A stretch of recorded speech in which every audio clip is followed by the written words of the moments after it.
All right, to discuss this further, I'm now being joined by Dr. Volker Stanzel, who's a former German ambassador to China, Senior Distinguished Fellow at SWP, the German Institute for International and Security Affairs. Dr. Stanzel, thank you so much for joining me here on the broadcast. Let's get right into it, sir. Thank you for having me. Greenlighting Ukraine and its use of weapons inside Russia, that happened earlier in the week. Of course, these latest developments coming in with the meeting between Merz and Zelensky and talks of possibly even providing Kiev with long-range missiles such as the Taurus. Is this the way to peace with Russia? Well, what is the way to peace? So far, the Western allies of Ukraine have tried to persuade Russia, and that was without success, and then tried to nudge Russia towards agreeing to peace negotiations by supplying arms and other kinds of aid to Ukraine. Also, that didn't work. That's why you see in many areas that first people think about increased sanctions. The 18th sanctions package is being discussed in Brussels, and to give more arms and financial aid to Ukraine, including what's happening now between Germany and Ukraine, helping Ukraine to produce arms, long-range missiles, for example, on their own. Dr. Stanzel, we're just days away from the second round of talks scheduled to take place in Istanbul on Monday, and that's on the 2nd of June. This decision coming just days prior to those talks, which one would only hope will reap some kind of a settlement, which has not been reached so far, and we're well into the 4th year of the war. Kremlin has already warned that such a decision to end range restrictions is dangerous and it will harm efforts for a deal. How do you see these developments when you put it together on a timeline? Well, first of all, what Russia's doing every night is, of course, pretty dangerous as well. But to make my point again, the aim is to nudge Russia towards agreeing to really reasonable discussions on a missile, on peace, maybe on an armistice. Now, what we have heard so far in preparation in Moscow of the talks in Istanbul, so far Russia expects that the Western allies of Ukraine agree that Ukraine will not, or they make sure that Ukraine will not join NATO, and that Ukraine will help to support Russia in the areas it has already occupied. That is something that I think will not lead to any substantive success.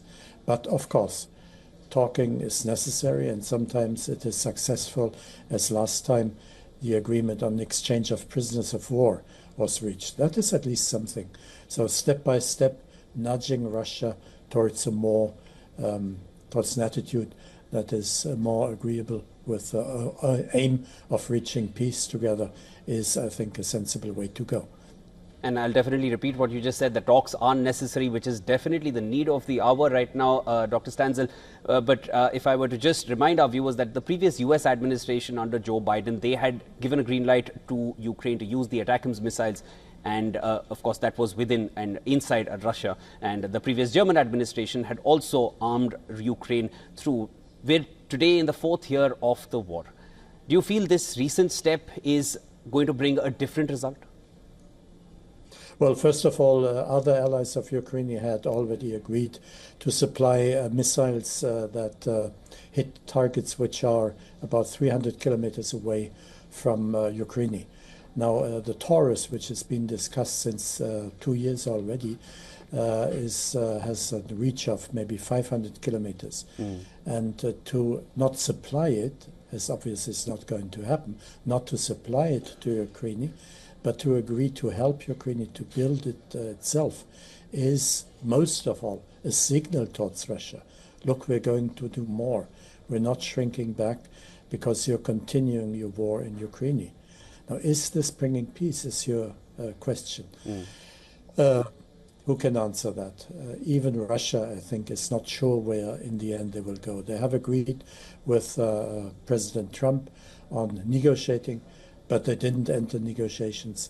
They had agreed on an armistice that then didn't implement it.